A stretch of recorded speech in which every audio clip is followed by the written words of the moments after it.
Do you love movies? So do I. What's up, y'all? It's KB, and I love movies, inviting you to listen to The Conversation, a film podcast where passion meets perspective and opinion. From the old school to the new, I invite a guest on to discuss the movies that thrill us, challenge us, break our hearts, or even blow our minds. There's always new episodes dropping wherever you get your podcasts. So join the conversation. We don't just watch movies. We love talking about them too. The Conversation with KB Loves Movies, a part of Someone's Favorite Productions podcast network. Hey, this is Jason Kleberg from the Force 5 podcast, a show that forces a guest to come up with a movie-themed top 5 list topic, and then we reveal our picks on air. Top 5 heist films, top 5 tearjerkers, top 5 movie dogs. Every show you'll be asking yourself, what would be on my list? Guests include directors, screenwriters, actors, podcasters, musicians, authors, and even a professional wrestler. Subscribe to the Force 5 podcast, and you won't just be a listener, you'll be a list nerd. The Force 5 podcast, available wherever you're listening now. Christopher Media, let's make some noise. Hold your ears, folks. It's showtime. People pay good money to see this movie. When they go out to a theater, they want cold sodas, hot popcorn, and no monsters in the projection booth. Everyone pretend podcasting isn't boring.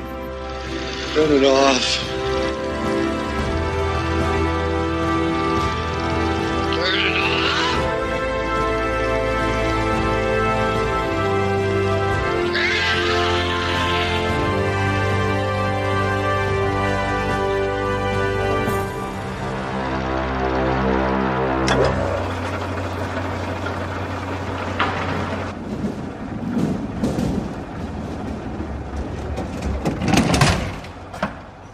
የቦሊንግ ማሽኑ ግን ማንም ሳይነካው መስራቱ ግራ የሚያጋባ ነገር ነው።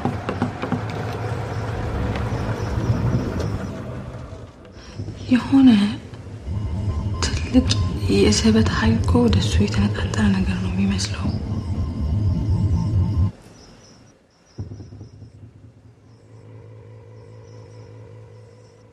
ምናልባት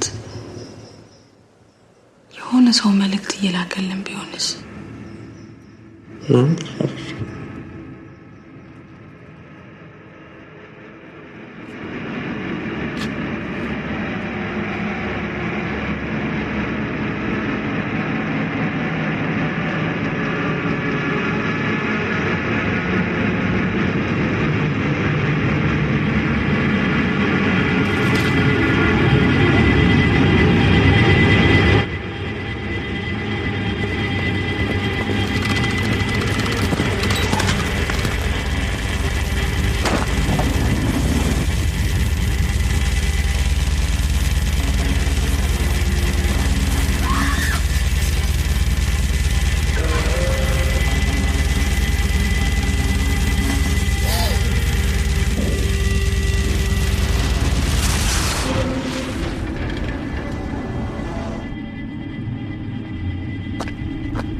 ለመሆኑ የስጦታ ዕቃዎችን ዝርዝር ለገና አባት አዘጋጅተሃል?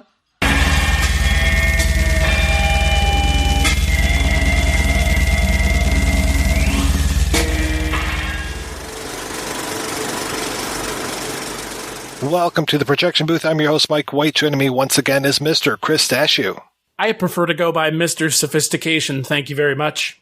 Also back in the booth is Mr. Mark Begley. I am very happy to be here again. Thanks for having me.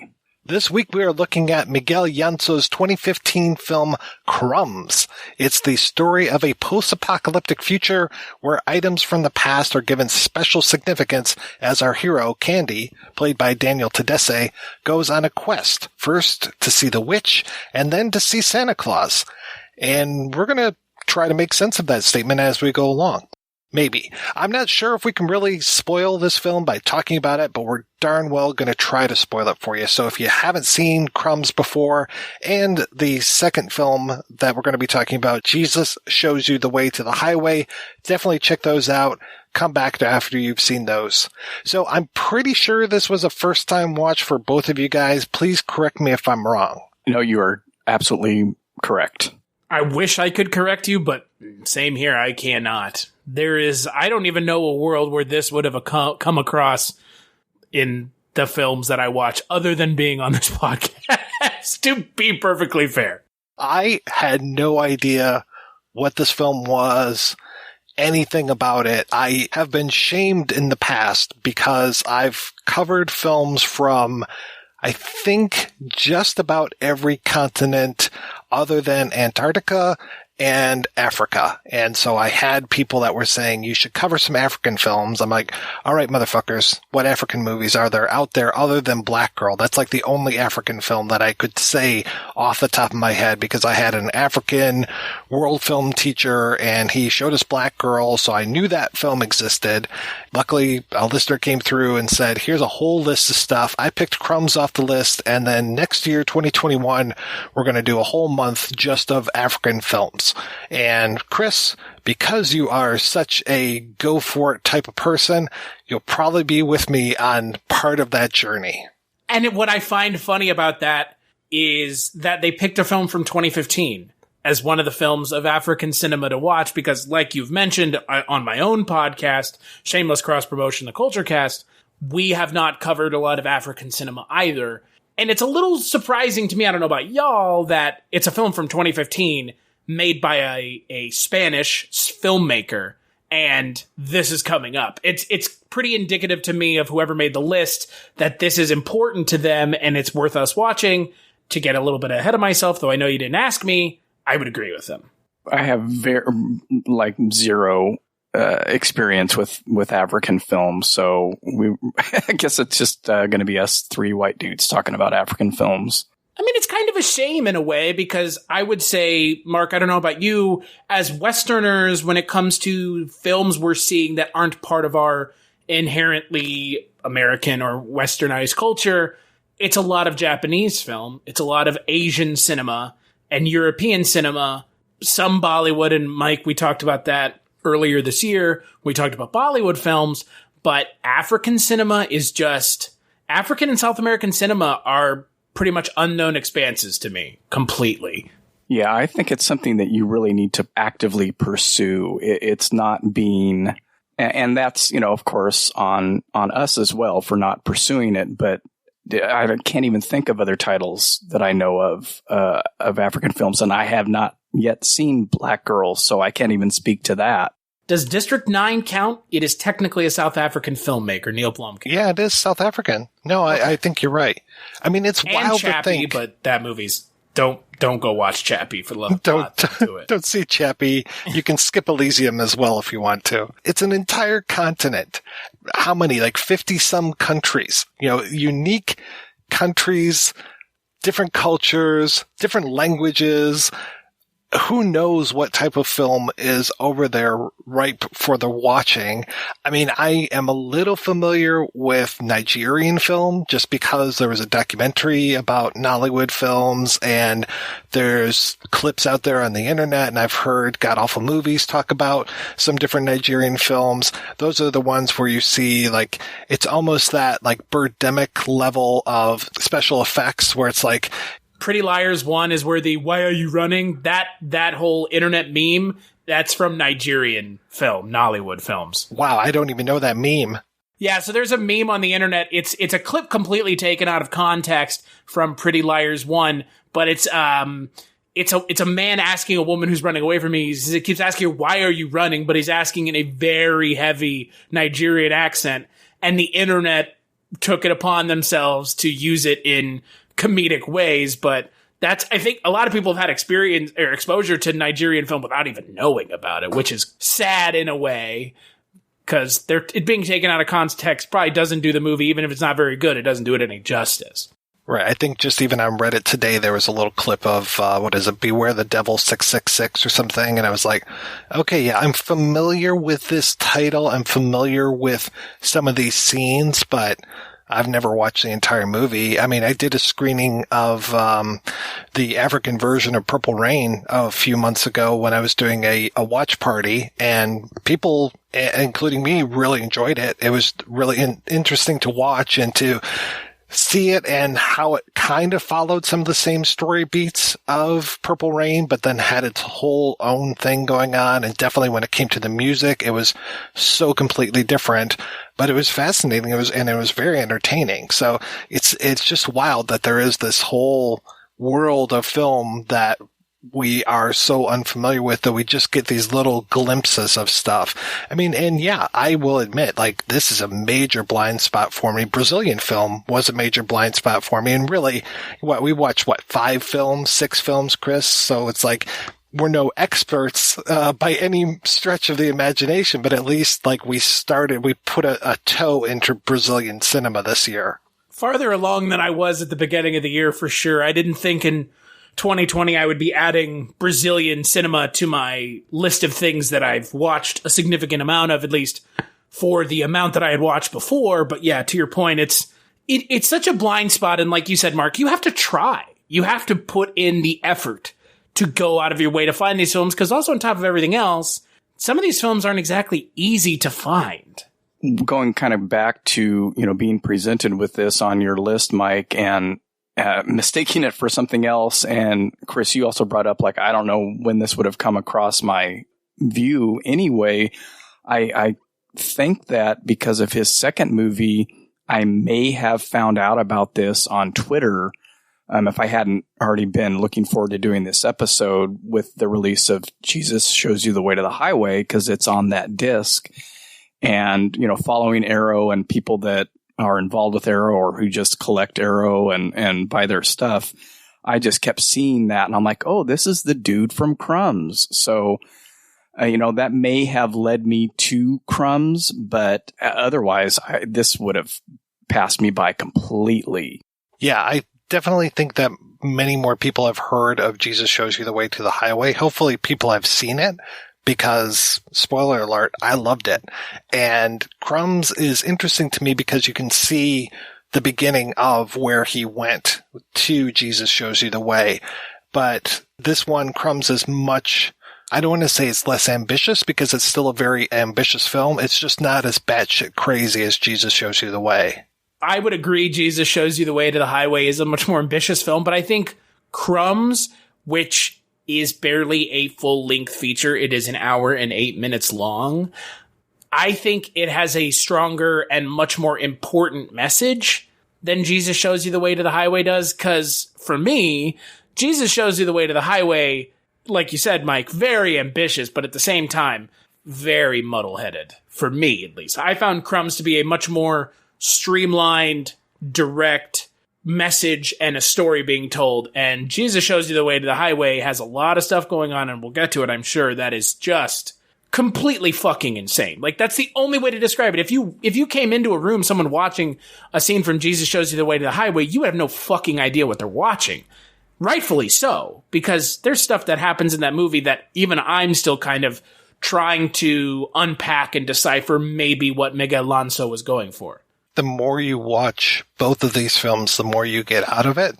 Like, I didn't even catch I know that one of the characters is Santa Claus in Crumbs, but I didn't catch that it is a fake plastic Christmas tree that Candy brings to Birdie right near the beginning of the film. And I'm like, oh, okay. So there's a whole Christmas theme that's going on with this. And it's a very interesting film that it is in this really super desolate landscape. Some of it is absolutely beautiful. Some of it is really stark. And this whole idea of things from the past. And I love these breaks that we get. I think we get maybe, 4 of them throughout the entire film, where we get this narrator, who I think is the shopkeeper that we'll see, who tells the story of these found objects and makes up this whole fake history to these items that are anymore, they're from our past, because, these plastic Ninja Turtles or the little baby Jesus figurine, the Michael Jackson's Dangerous album, and I can't remember what the last thing is. Oh, the laser sword. The Max Steel sword. There's also a picture of Michael Jordan, which the character of Birdie is like praying to, or kind of admonishing for not giving her the divine intervention that she was hoping for. And we get this whole thing of how these things were from so long ago. And you're wondering then, are they really from that long ago? Because they have fake histories to them. How long ago was this world that these people are living in? Is it really that old, or is it just, a few years old and the world has turned to shit that quickly? Because they're not necessarily living in the best of times. And the way that Birdie lives in this abandoned bowling alley, and how the ball return will just mysteriously start working. And the ball return is kind of a portal to Santa Claus. You can hear him speaking through the ball return. I know that this doesn't necessarily make sense when people are hearing this, but it makes sense kind of in context of the film. It kind of makes sense. Yeah, and I really enjoyed, you mentioned, Mike, the landscape, and I think what caught me the first time I watched this was the very opening of the film, and opening on those salt deposits in Ethiopia. And later on in the movie, when he's on his trek, I don't know why I thought of it. I watched Paris, Texas recently, and I hadn't seen it in years. And one of the things I remember about the first time I saw it was, oh my God, how long are we going to follow this guy walking through the desert? But, later on in life, I learned to really enjoy those scenes. And, the landscape isn't necessarily similar, but I, for some reason, just thought about that, a lone man wandering through this really beautiful scenery. Yeah, the opening act of this film is it's very quiet, and it's very slow and methodical in its way that it introduces you to Daniel Tadesse's character and Quino Piñero's character. And I mean, because Quino Piñero plays a Nazi, and it kind of sets the tone. And I'm assuming this is the character we see at the beginning of the film, who's wearing Mickey Mouse ears and a gas mask. And it sets the tone immediately when these two characters kind of see one another. The imagery alone in this film, like you just mentioned, Mark, I mean, the way the film opens is so interesting and unique. And then you see more of the imagery coming through as Daniel Tadesse's character is roaming this wasteland. And while it does feel foreign, there is something recognizable about it, which I think helps kind of ease you into the film and the world that it's slowly constructing around its characters. Yeah, this is very much that Mad Max type of world where we are repurposing things from the world that we know as, the three of us talking about this movie, the world that we understand, and then seeing them reused in different ways. Seeing Michael Jordan as the figure in this altar that they are praying to, and how the fetishization of the past has happened. This idea of her having a garden of dwarf trees. I always appreciate seeing how things in our present can be twisted and made different in a post-apocalyptic world. And I also appreciate that the film doesn't take it upon itself to try to beat us over the head with how the world got here.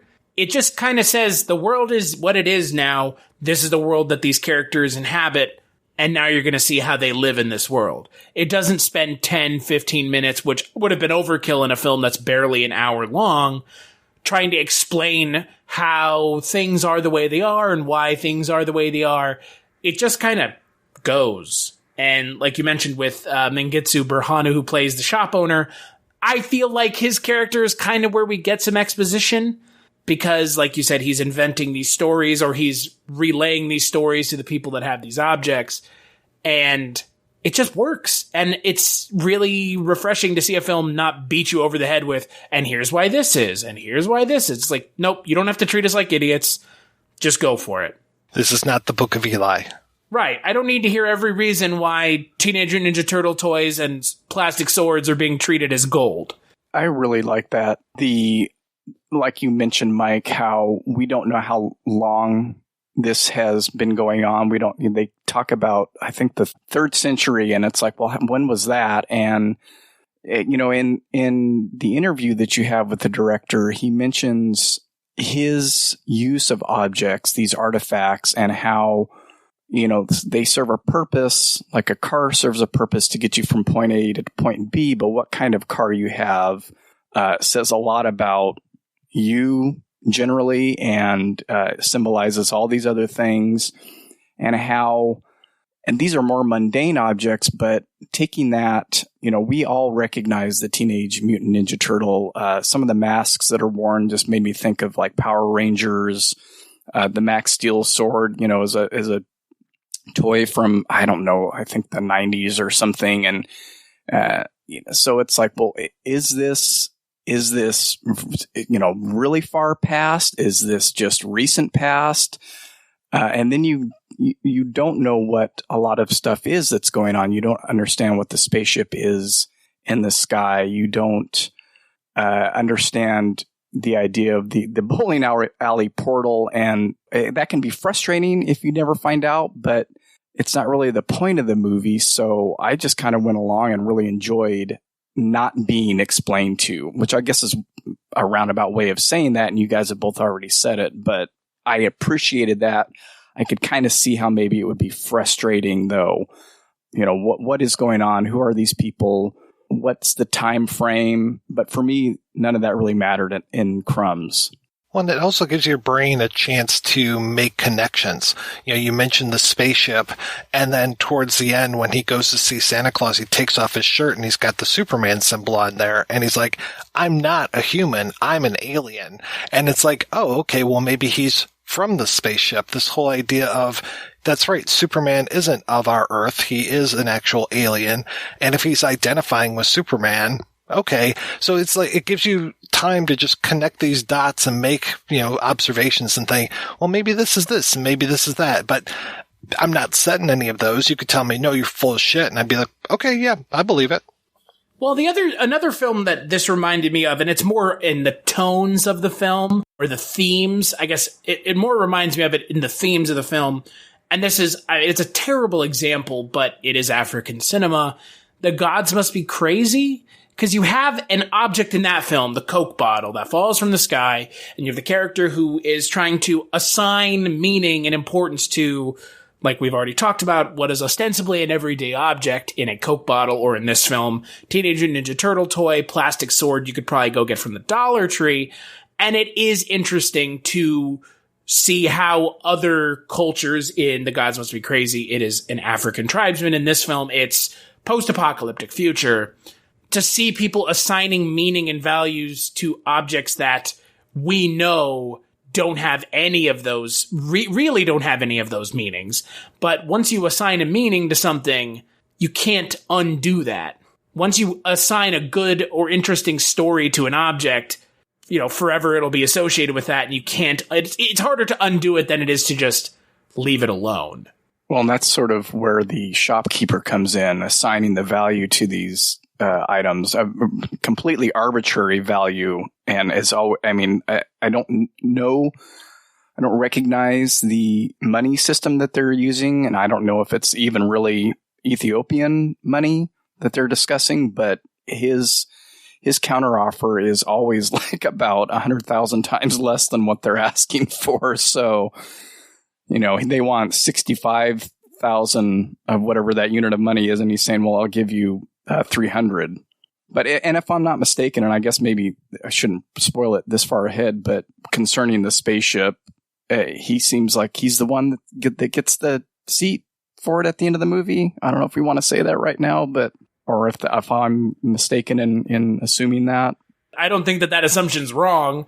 The point of the spaceship, at least in my mind, was to collect goods and items from past civilizations.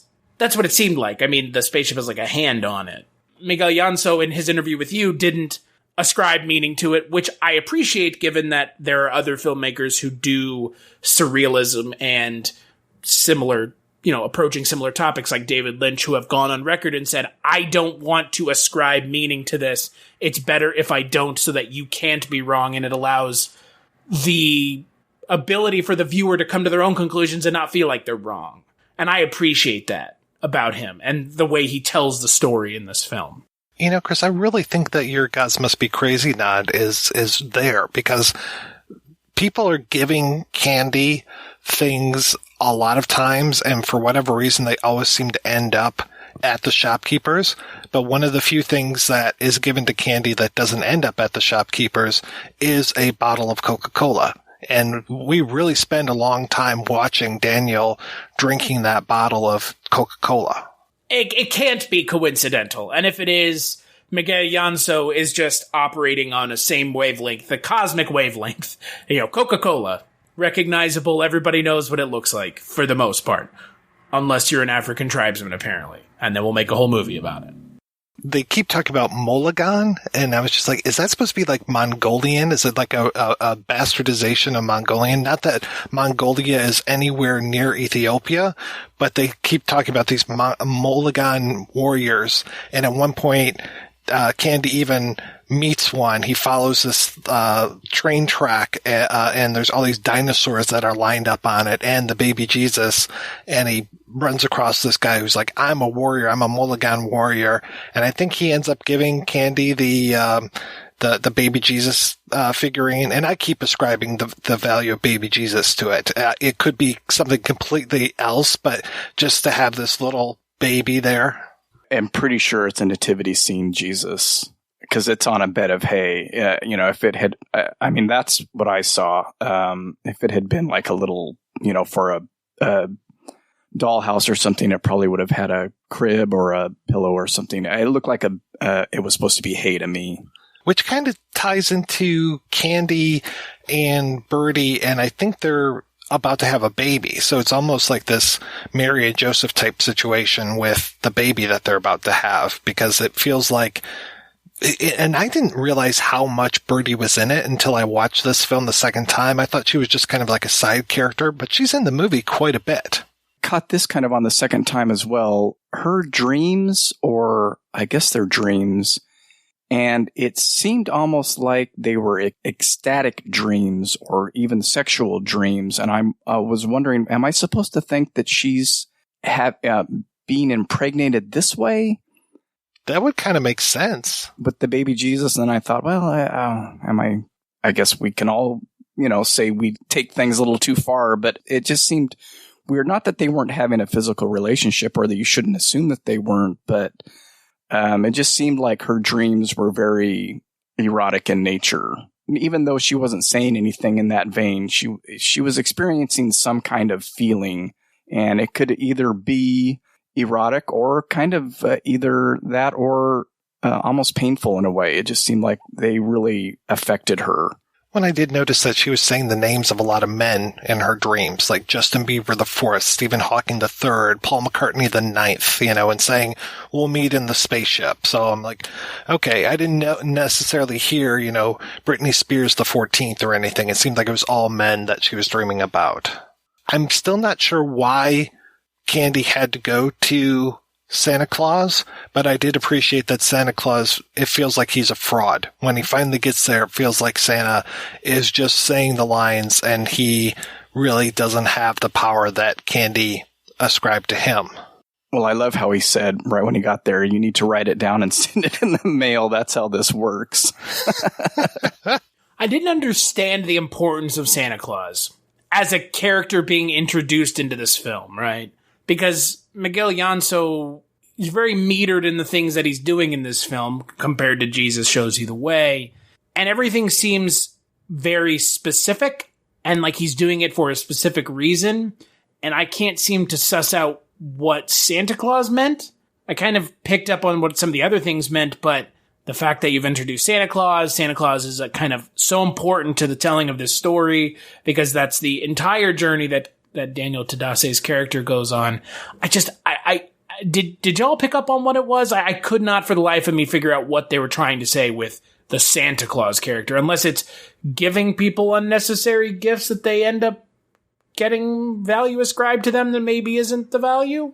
I honestly can't say that I picked up on a specific reason why it had to be Santa Claus, other than, he grants people's wishes in a way. But it could have been any number, I think, of either real or imaginary figures. But in the grand scheme of things, why Santa Claus and why the Christmas tree at the beginning, I just kind of took it as, again, these are symbols and ascribe to them what you will.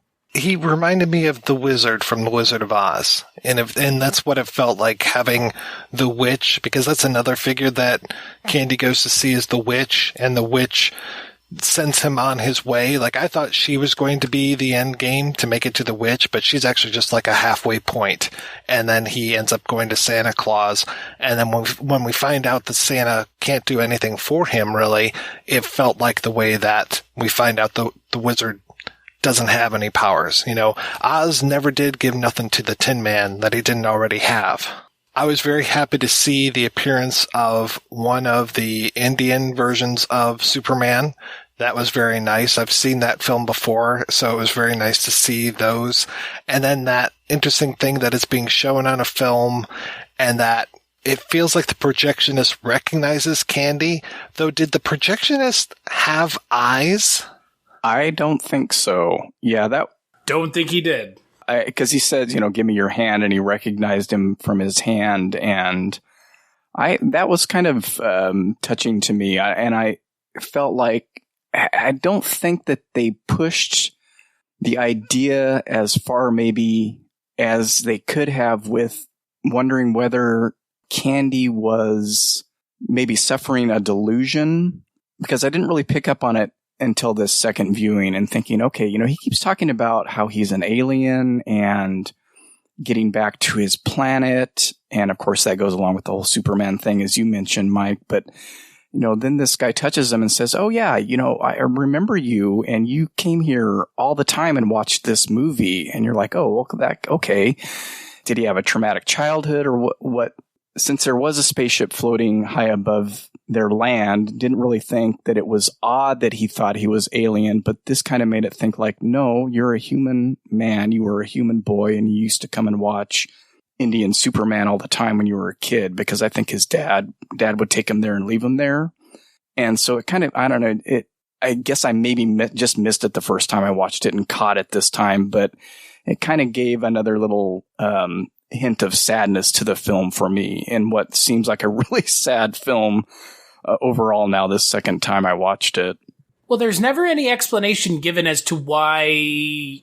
I mean, there is, outside of, he wants to be with Birdie, but, there's never really any explanation given as to why Candy is doing what he's doing.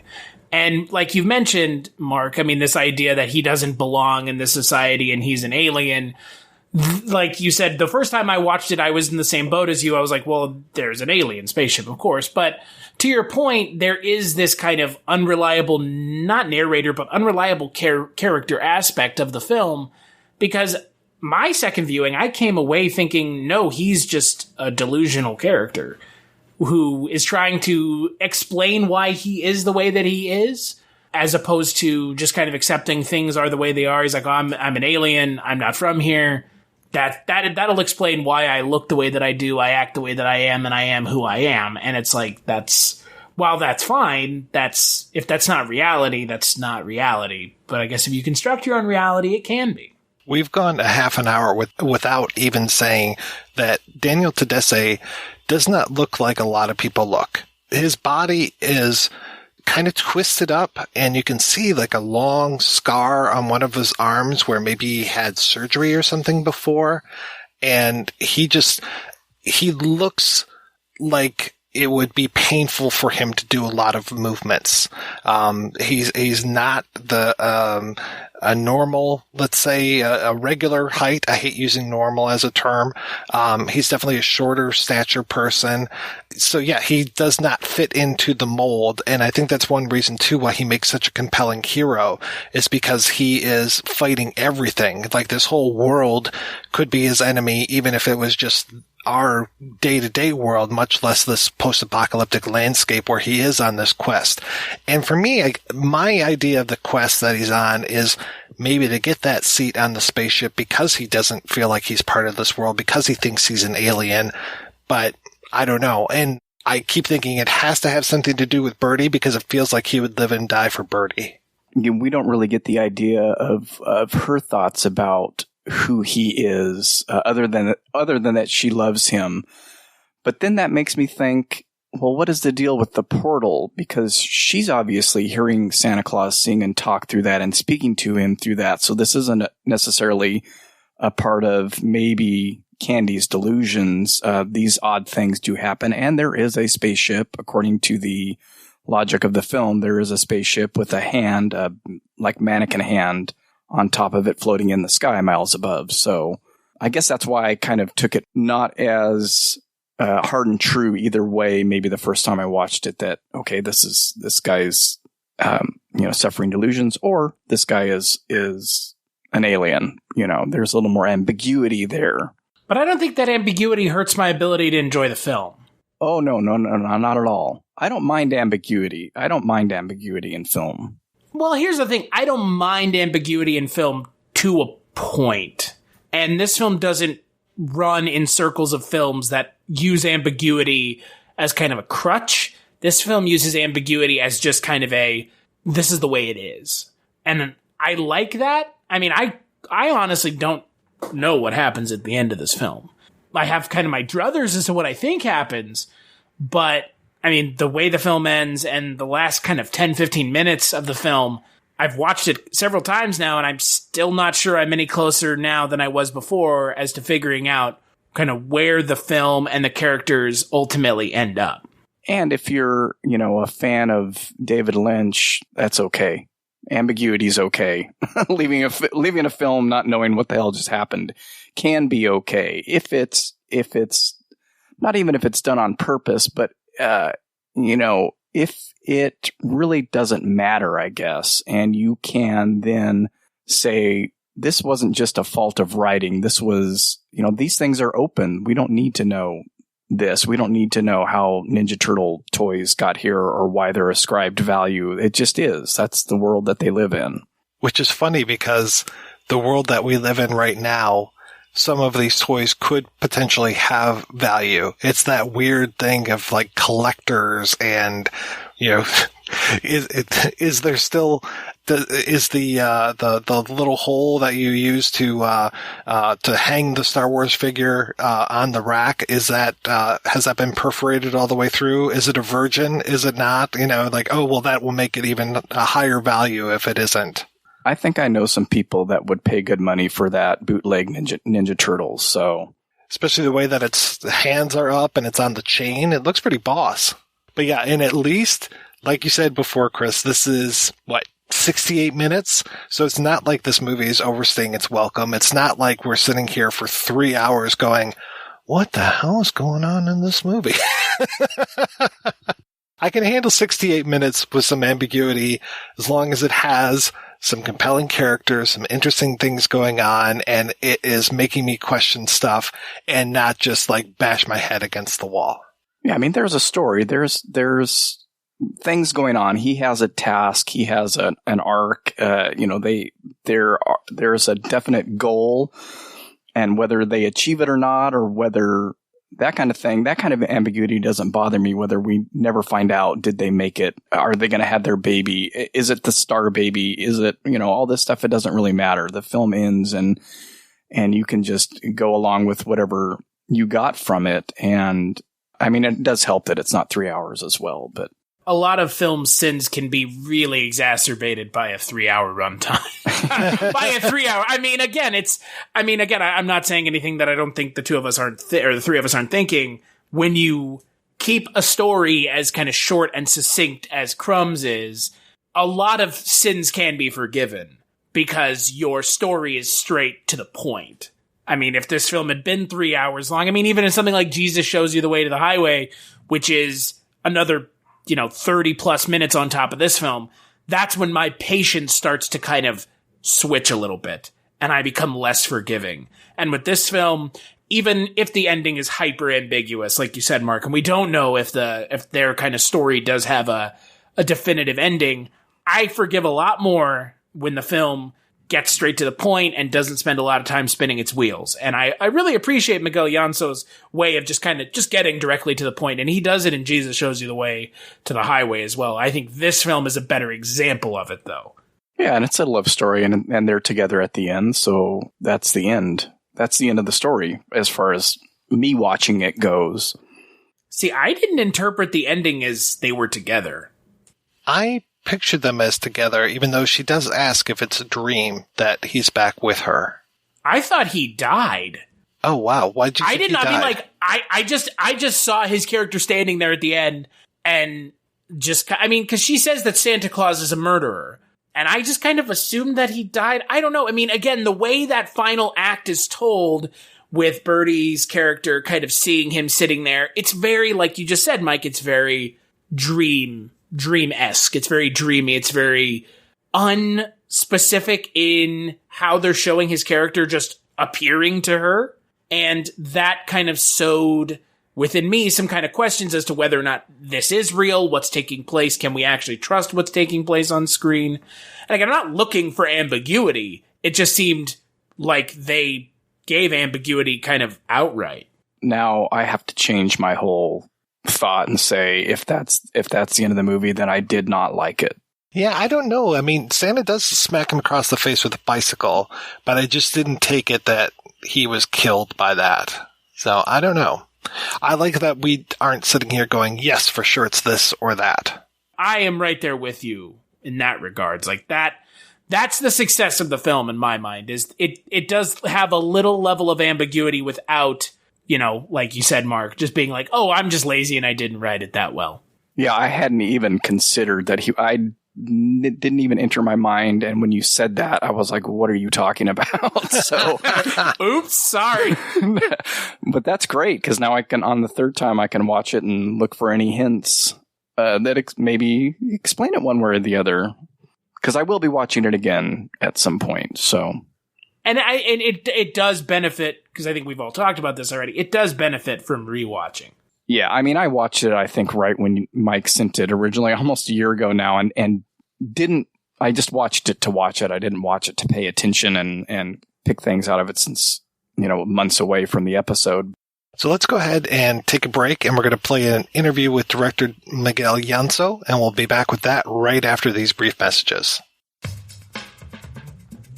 Let me ask you a question. Are you getting enough? I bet you'd love more, right? Well, AdamandEve.com wants to give you more with 10 free gifts. First, you'll get a sexy surprise for her. Second, a specially selected toy for him. And third, a little something we know you'll both enjoy. Plus, you'll get 6 full-length adult movies on DVD. And number 10, free shipping on your entire order. So what do you have to do to get your 10 free gifts? It's not hard. Just go to AdamandEve.com and select any one item. It could be an adventurous new toy, sexy piece of lingerie, or anything you desire. Just enter offer code BOOTH at checkout, and you'll get all 10 free gifts. Go check out AdamandEve.com today.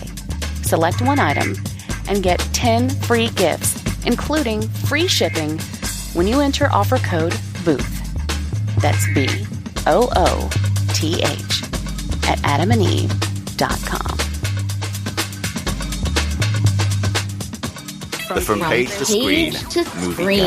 So they have 9 times out of 10 they have to send it back to you unopened or just throw it in the garbage can. Things don't always look exactly as we envision our life to look, but sometimes it works out and turns out even better. Gregor Fisher, his bacon number is 2 because he was appeared with January Jones in Love Actually, and January Jones and Kevin Bacon appeared in X-Men First Class together. I've got to say, the very Harold and Kumar 3D Christmas now, that just makes me want to rush out. It's about the acting, about the writing. That's really what theatre is for me. Probably had more names than Prince or whatever. Never mind, there's a joke for the oldies. It'd be like, who's Prince? Who's he? I'd just like to see Mr. Freeze hiring his bad guys going, right, okay, so you're a psycho, right, can you ice skate? Head over to iTunes, Spreaker and Stitcher and put in the search box From Page to Screen.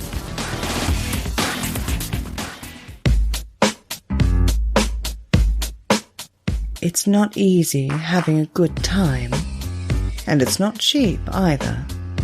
Every week, the projection booth brings you a new show, possibly even 2, focusing on all genres of cinema. If you've sat through the 7-hour Conan episode, the 6-hour Star Wars episode, or even the hour-long Superbman episode, you know that Mike and his co-host put forth a lot of work into researching the movies, tracking down the interview subjects, and putting together one of the best podcasts on the internet. Now I'm asking you if you can repay all that hard work by giving back to the projection booth.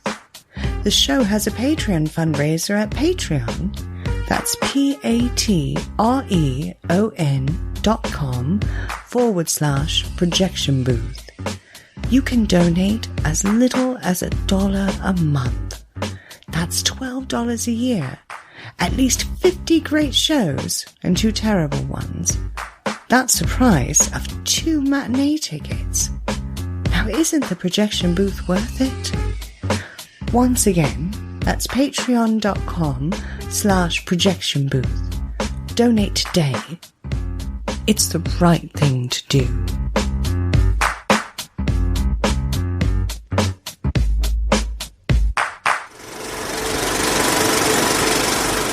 How did you decide that you wanted to be a filmmaker? When I was 18, so more than 20 years ago, yeah, I was writing because I didn't know how to make films. So I was with a friend, Ivan, my friend Ivan, and he was shooting the short films, and I was writing because I always like to read. And then after some time, I realized that it was only me who was able to kind of shot that crazy shit that was coming into my head, nobody else. So then I thought, like, actually, when I went to Ethiopia, I started thinking, like, okay, maybe this is time to do my stuff. So you grew up in Madrid? Yes, I did. So he was making films, so you hadn't picked up a camera at that point. Yeah, well, we were doing things together, and we even made shot a feature film in Madrid, but it didn't go anywhere.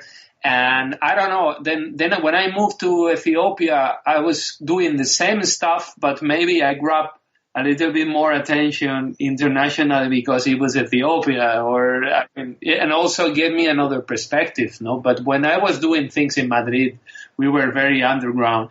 Also, I've been playing in bands since, so the atmosphere in Madrid was really interesting back in time because we had all these punk bands, and I played the drums, and so it was a big inspiration. Like, it was very, how can I say, polyphacetic, like the different musicians, painters, filmmakers, and we all were going to the, I don't know, gigs and shows, and so it was quite cool. Madrid in the end of the 90s, beginning of the 2000s, yeah. So why Ethiopia? What took you there? I wanted to kind of explore Africa because I didn't trust what the media was saying. Fake news or something old. It's not something new, but, everything, we were always talking about famine and disasters, and I really wanted to know other aspects so I got a kind of how can I say, like a scholarship to work for the Embassy of Spain. And I made a friend in a film festival, in an African film festival in Spain. It was quite funny because I told him, he was from Ethiopia. So I said, I'm going to visit you sometime. And he gave me his email, and I was writing it to his email. Hey, I'm going to Ethiopia, but he never replied because I think he was not using that email anymore. So, and then I went to Addis Ababa, and I think it was like the first 7 days, something I was in, and I go into a supermarket, and he was there. I was like, the fuck are you doing here? So, one of the reasons I came, it was because, you're my friend, and I wanted to visit you. And I sent you an email, but you never replied. But that's so, and then, actually he's now one of the producers of my film. So, he's my best friend, one of my best friends, Daniel Tadesse, and producer. So everything restart in a supermarket in Addis Ababa. But basically, yeah, I wanted to explore, to know deeper, and to explore, and kind of this adventure, like Werner Herzog, this adventure feeling. So what were those early short films like for you, and how did you actually start making those? The first one I made in Ethiopia was called Where Is My Dog? And the idea was from a friend of mine, Johannes Feleke. So we made it together. And it was about a dog that get lost in the streets of Addis Ababa. So some street kids try to find it. It was kind of a documentary. So I wanted to kind of reflect on the situation that was happening in Africa, because I didn't see Addis Ababa as something belonging to the past, but more something belonging to the future. So, and a little bit of dystopic future, because I saw in the city things that may happen in our cities in Europe, the same, a chaotic situation. I always said that it was kind of easier for me to find a recording of Beyoncé in the streets of Addis Ababa than to find a recording of the Ethiopian star Mahmoud Ahmed or Alemayehu Sete, no? I was trying to get books from Ethiopia, from Ethiopian writers, and it was impossible, but it was very easy to find books like How to Be Obama or Bill Gates or whatever, So yeah, all these things make me kind of reflect on a little bit on the situation there, and it was inspiring for making the first short films. Yeah, this craziness of the city. There are some countries and some places where they protect their culture so much, and it's just no foreign influences are allowed. But it sounds like they were just flooded with other people's culture. Ethiopia is very conservative in that way, so it's very protective. There is no McDonald's in Addis Ababa, but at the same time, you should really dig and kind of to find interesting stuff. It's not at hand. The things you find at hand are very cheap, kind of globalization, whatever you call it, like objects, no? But so you have to really dig into the culture to find something interesting. What's the language there? How are you getting around lingually? There are many languages in Ethiopia, but Amharic, Oromo, Tigrinya. Actually, there are dozens of languages, because in the southern nations you have the Dorse, the Mursi, Desanesh. So there are, but the common language is Amharic. But I speak very few Amharic, so I was speaking in English. So, which is also a disaster because I'm from Spain. Tell me, when do you meet Daniel? Is it Tadesse? It was very funny because I met him in 2008 in the Ethiopian National Theatre, and he was performing a Spanish play, Blood Weddings by Lorca. So it's a kind of a very Tarantinesque film where blood happens in a wedding. The two families start kind of fighting and it was very funny because Daniel was supposed to be a drama, one of these strong tragedies, dramas, like blood dramas. But, and Daniel was the, one of the groom. And it was kind of funny, because they turn it into some kind of like a tragic comedy or like a comedy with Daniel there. I don't know, interpretations, no? So I said, who's this guy? And he was a friend of my friend Johannes, because he took part he was playing in his previous films, the short films together. So I was really lucky. He seems to be kind of almost like your muse now. Actually, yeah. At the beginning, Daniel was, for everyone in Addis Ababa, kind of a secondary actor. But I find and you don't believe, it's a secondary actor. You don't believe these kind of actors can be your main character, right? Because they are not kind of classical, no? They are not classical beauty or classical, hero, right? But then I start, why not? And then I start reflecting that he represented more like a tragic hero than an epic hero. Right? Because the epic heroes are these Hollywood heroes, that they're going to make it and they're super strong and six pack and, but Daniel was somehow, I identify a little bit more with him, because he was kind of a tragic hero, which is more the Odyssey, right? like somebody that tries to make it good and tries to make it, but there is always a force there is stronger than him, which is the fate, and always he always fails, and so I like this kind of tragic comedy aspect of Daniel, a weak person but brave at the same time, but sensitive and empathic, but not super, muscle. So tell me about Crumbs. How does Crumbs come about? We made a short film before called Sigerale. It was about a clone of Hitler that goes into different bars in Addis Ababa. And so we start joking about these kind of things. We went to the south of Ethiopia, and we entered in one of these madhouses. And the madhouse was full of, all inside covered with skyscrapers from Dubai, like the newspapers with the sky. So what?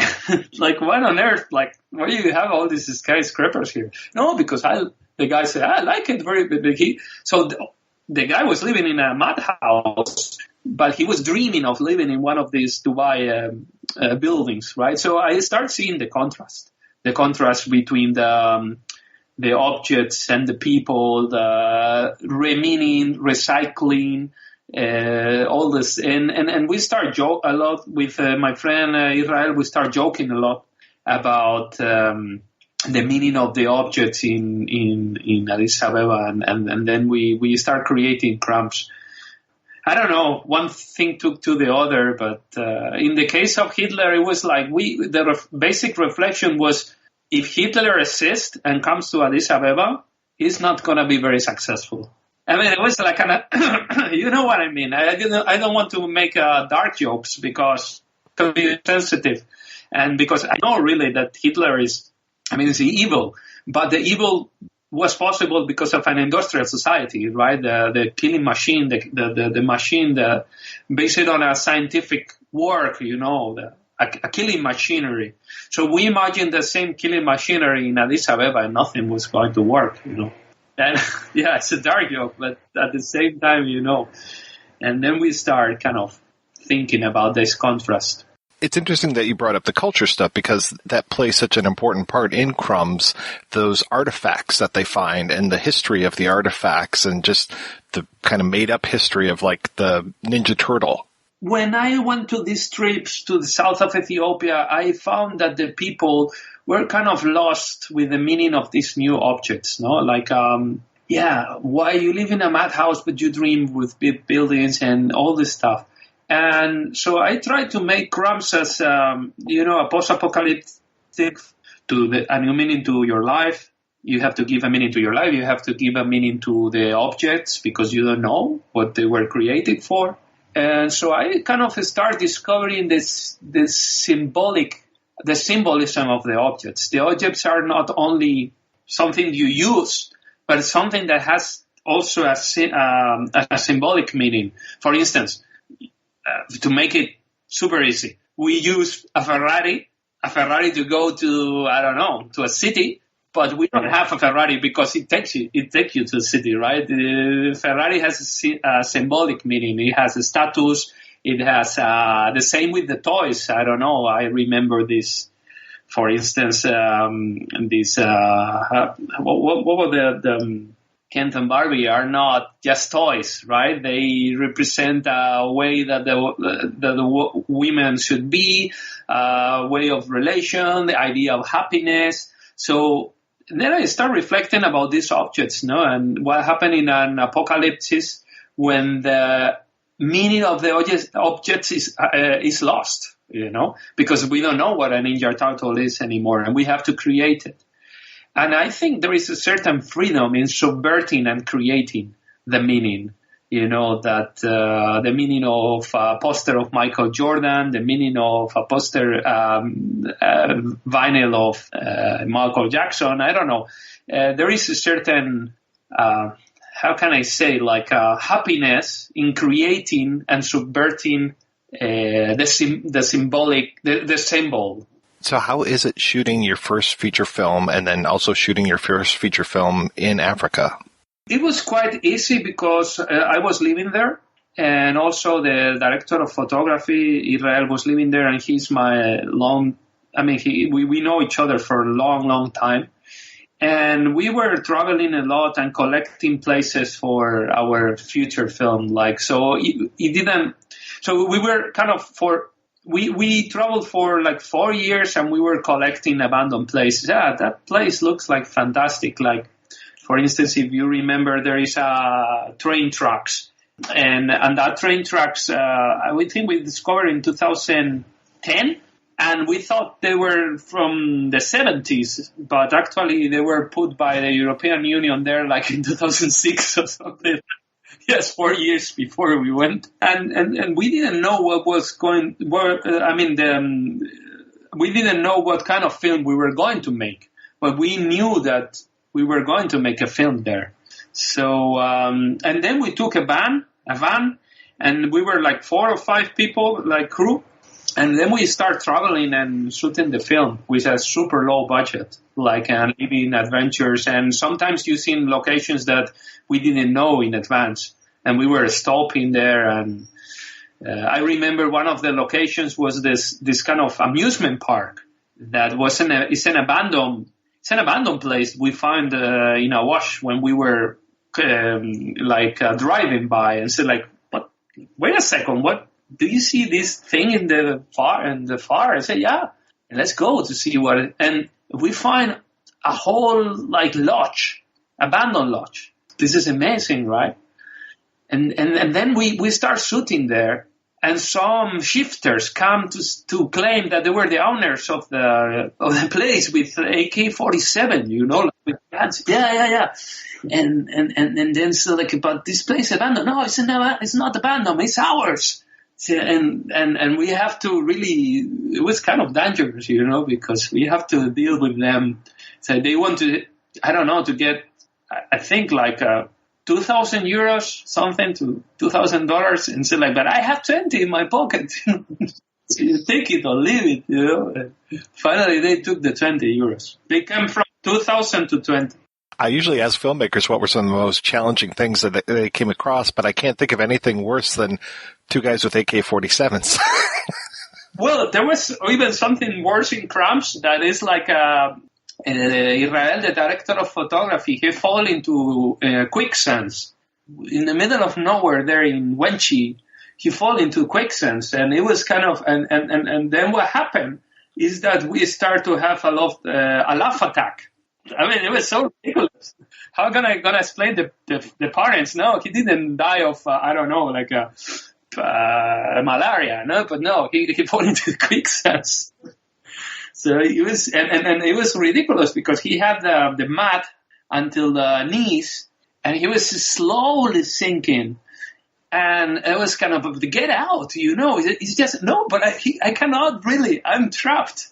And we started laughing, and he was kind of sinking. And finally, with the help of some villagers, we took him out from that. But it was kind of this kind of experience of horror and laughter.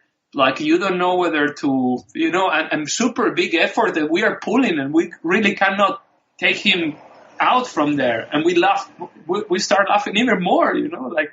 Quite ridiculous things, but. Like the film, anyways.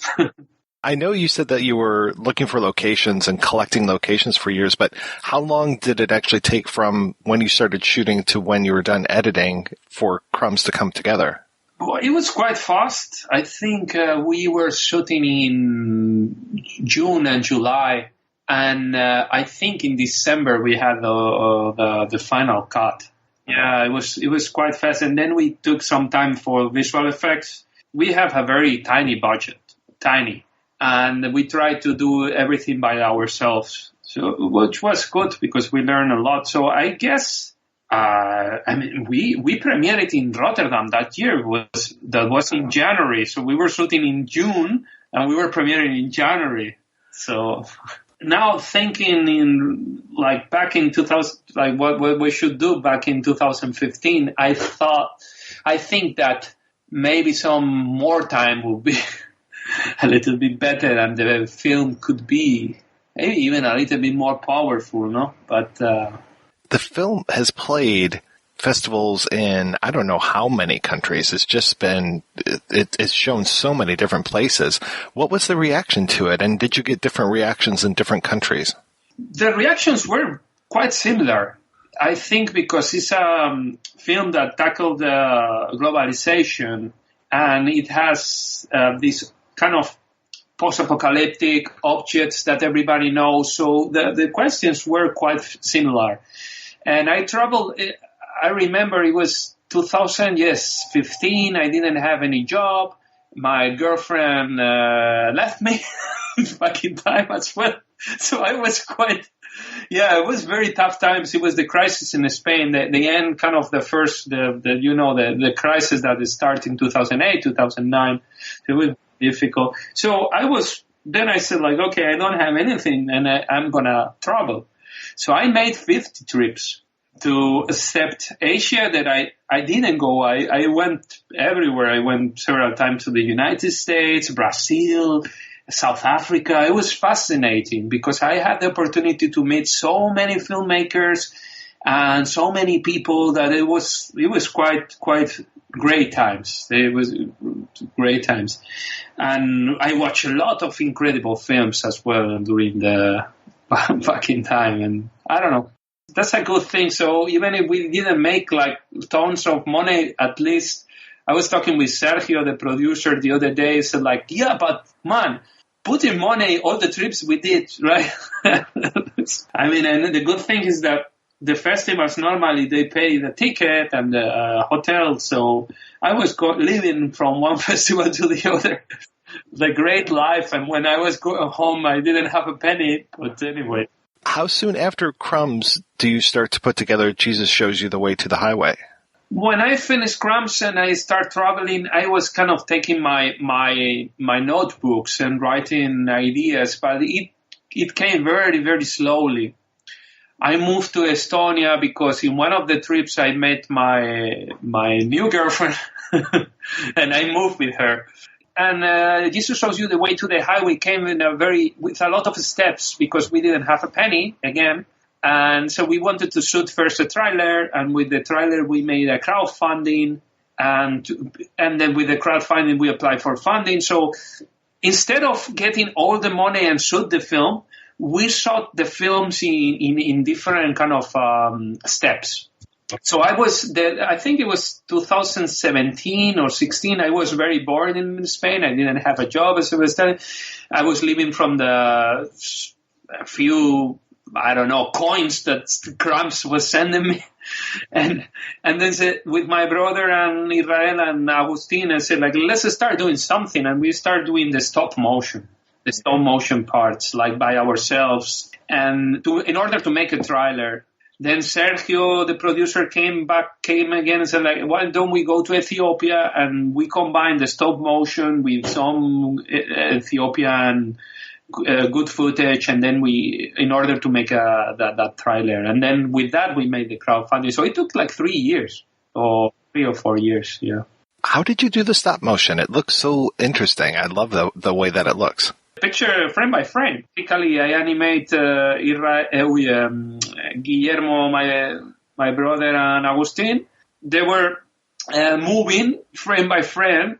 So we divide every movement into whatever frame it is. Like, take the glass of water. It takes like 1 second. That means 24 frames. So they were doing the movement super slowly. And we were with the photo camera taking frame by frame. And it was like, for them, super tiring. Sometimes we want to make the whole film like that. Then we start shooting it, and after, I think it was 10 days of shooting, we put all the material together, and we have 3 minutes of film. So it's like, fuck it, man. I mean, that's fucking impossible. And we are going to be making this film for the next 20 years. And also very demanding for them, you know, like they really, after the film, they were really fit, you know, and like, so stupid. I don't know. It was a kind of a very stupid technique, but somehow with beautiful results. Well, and I love the way that you use the masks, too, which is nice. Did that free you up as far as how many actors you could actually have just wearing the same mask? Exactly. That basically with the mask we could have, Guille and Agustin could be all of the characters, So if Agustin cannot come one day, I can use another actor. So it's very versatile, You can, and at the same time, some people were saying that to get financing and to make the film big, you need to have Hollywood actors. So I said, let's put some Hollywood actors. And then, then we use Robert Redford and Richard Pryor. And so now when I finished, I said, okay, now I have the Hollywood actors you were demanding. How to make it big? I think masks were kind of a good idea, You can't get much bigger than Stalin. Yeah, that's true. Well, Hitler, or I don't know, like Pol Pot. I thought also about Franco, but unfortunately, the Spanish dictator he's not so big, So he's not such a rock star. History gave us a lot of assholes. In Crumbs, Danny is wearing a Superman t-shirt, and in this one you actually have Batman there. It's actually my personal revenge. As I told you about the objects, and the meaning, because I grew up in Spain, but with all these symbols and with all these heroes. And the heroes, I'm an anarchist, and the heroes disturb me. They always symbolize power in a very stereotypical way. So I want to make that kind of subvert the meaning of these heroes. It's nice, because it gives you certain freedom and creativity, When I was a little boy, I used to have these Kellogg's, and inside Kellogg's you always have the cornflakes, right? And you have these Batman figurines and all this. And, so they invade my house. They're really aggressive towards entering into your private space. And I think I feel like that I can use them, even if they are a trademark or whatever, or, they have a copyright. Nobody asks me for my copyright when these heroes enter in my house and in my private space when I was a kid. I take it that you are a Philip K. Dick fan, what with Agent Palmer Eldritch. Yeah, I love Philip K. Dick and Palmer Eldritch, Ubik, many, Flo Mateers, The Policeman Said, and all of these books, there is an analysis of power. And Philip K. Dick was a little bit paranoid. He was paranoid, actually. But being paranoid doesn't cancel totally his approach to power. No, he was always suspicious that the political power is kind of controlling you, somehow, like controlling the media, controlling the public opinion, and in the case of Philip K. Dick, even the environment, controlling the kind of the net that makes the reality. And yes, I'm very fond of him. The version I saw of Crumbs, and I think it's the only version, was in French. And then this one, Jesus, is all in English, but that I love the dubbing that you're doing. The dubbing also solved a lot of problems because we have so many actors from different nationalities. So, and also I like very much all these films from the 70s that are dubbed. Basically because you can write a screenplay later on. And also, Pasolini and Fellini and, all these Italian, Dario Argento, all these Italian films were dubbed. And they create a certain distortion between the image and the sound. And they reinforce the tale, and they reinforce the iconographic meaning. They make the film a little bit more cartoonish, not so realistic, But in this case, I like to be a little bit more cartoonish. I was very much inspired also by Bosch and the Flemish painters and the Renaissance painters, where the painters are a little bit naive, but at the same time are representing hell, somehow. And I think for the Middle Ages and Renaissance, these painters were very horrifying. Now we see them as something stupid and something simple, not stupid, beautiful, but not horrifying. But I see them very, very scary. And I want to keep kind of the same approach to Jesus shows you the way to the highway. Somehow this dubbing is naive, is cartoonish, is symbolic, is unreal, but it brings more the film towards the world of symbol, more to the world of realism.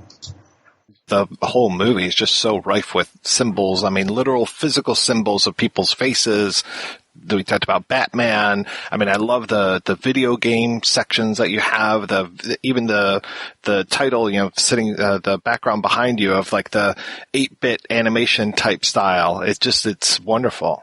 We used to say with my friend Jose that I play music with more is more. Instead of less is more is more.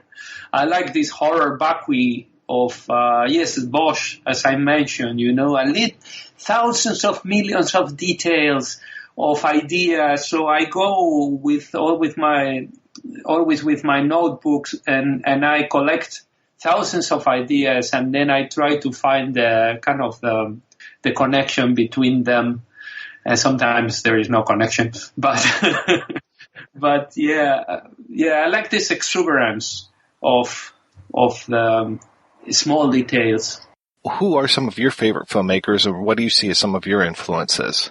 Yeah, I would say that Buñuel is one of my great influences, especially the first films like The Golden Age or An Andalusian Dog, because they were so free, and so actually they remind me to later films like, Terry Gilliam, or because they are based on these punches, spontaneous punches, that come from automatic writing in the case of Buñuel and Dalí. This automatic writing, it seems like stupid, but actually hides a lot of powerful connections of the mind. When you see the Golden Age, so it's such a strong critic of power, and that's why. And basically, Buñuel and Dalí wrote it in. How can I say? Like they were collecting experiences of the life in Madrid and their early years in Paris later on. And they were collecting all these experiences and put it there one after the other. So I like this subversion. And then, of course, in the American context or situation, but I like very much David Lynch. And of course, I like Divine and John Waters. Yes, I find it also very subversive because in all his characters there is how can I say a queer, a queer sense of understanding the person. The person doesn't have any defined personality, but the personality kind of changes all the time. And it's very queer, very fluid, I can say. So I could talk thousands of hours about the influences, but basically the Italians, from Sergio Leone to Fellini and the Spanish tragicomedy from the 60s, 70s, and from the United States, the ones I mentioned, David Lynch, John Waters, and then from Germany, and for more dark places, I would say Werner Herzog, and some African filmmakers as well. Mustafa Lassan, wonderful filmmaker. He made a cowboy film in Niger. Instead of cowboys. He had cowboys riding with giraffes. So it's like mind-blowing, like Mustafa. It's called The Return of the Adventurer. That's incredible. From the 60s, 70s. Tuki Buki, another great surreal film. That's also like dynamite for the brain. Where is Jesus Shows You the Way to the Highway? Is that going to be available on DVD or is it just streaming? I mean, what's the plan for that? Well, there are different plans because there are different distribution companies. But for the US and Canada and UK, we have Arrow. Arrow is distributing it. So they plan basically the VOD, all TVOD, all digital platforms, and they are planning, I think, August, September. So besides that, we were doing festivals, but a lot of them, and it was fun because I love festivals. Because the audience is so great. You meet all the people that is interested in genre or interested in crazy films and all. You meet these people, all of them there. But the festival is quite over because of the corona. Do you have any ideas for your next one, or are you just concentrating on rebuilding your house? No, I'm gonna try to shoot another film next year here in Estonia. Yes. It's going to be a summer film, erotic summer film, and science fiction. Miguel, thank you so much. This has been great talking with you. I hope we can do it again sometime. Yeah, whenever you want. I mean, I really have fun, and thank you for your questions, really.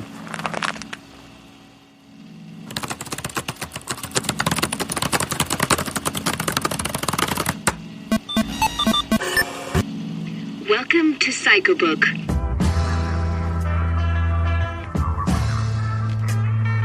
The virus is striking again. Damn Russians. They're infecting the whole system. Lieutenant Palmer, Agent Gagano, tonight you will be facing Operation Jungle. The CIA believes that the Soviet Union virus is planning to take over Psychobook. Your mission is to retrieve samples. Come see this. I've got the virus. We need your assistance right now. Lieutenant! Round one, fight!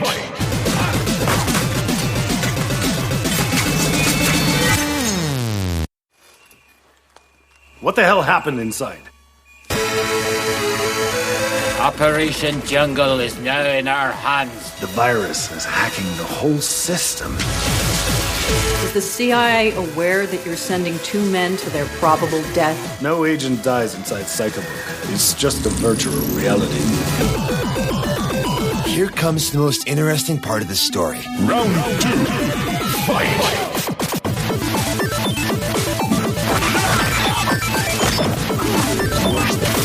That midget is more important than you can imagine. How do I know you're not a figment of my imagination? Don't you see, Agent? Operation Jungle, the CIA, this is just a virtual projection. Wake up, Gagano!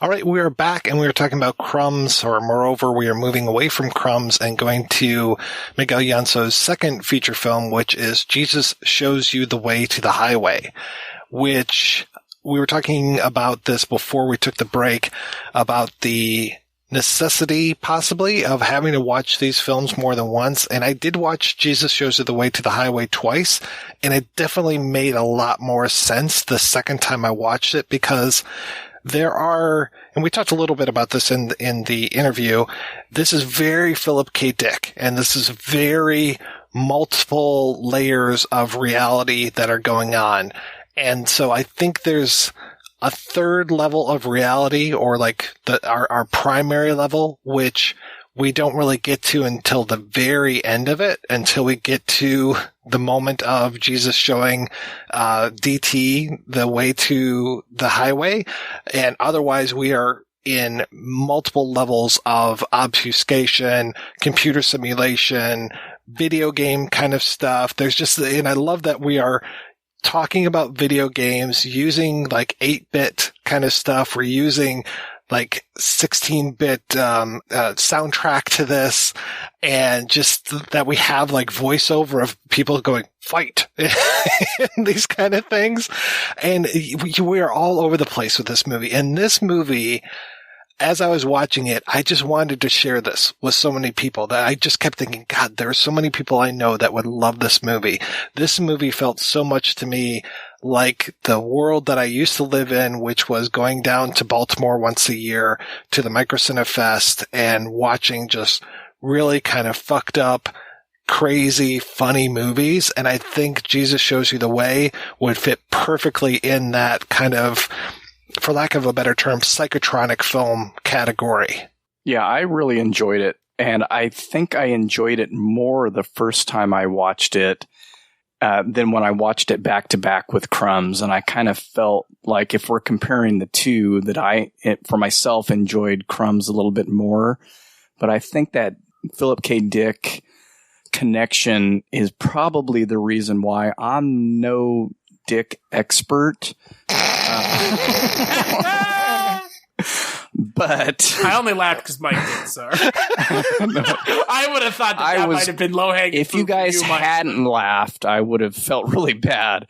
I have read the 3 Stigmata of Palmer Eldritch. It's been quite a few years, and it was during a time when I read a lot of his stuff, and they all get mushed together because there is a lot going on in each book. They're fun to read, but no offense to hardcore Dick fans, they can be a huge mess. And when I watched it this second time, I didn't enjoy the mess as much. Now, having said that, it could be because of the week that we've all had prior to recording this, and I may just be overwhelmed, and it was just too much stuff for me this time.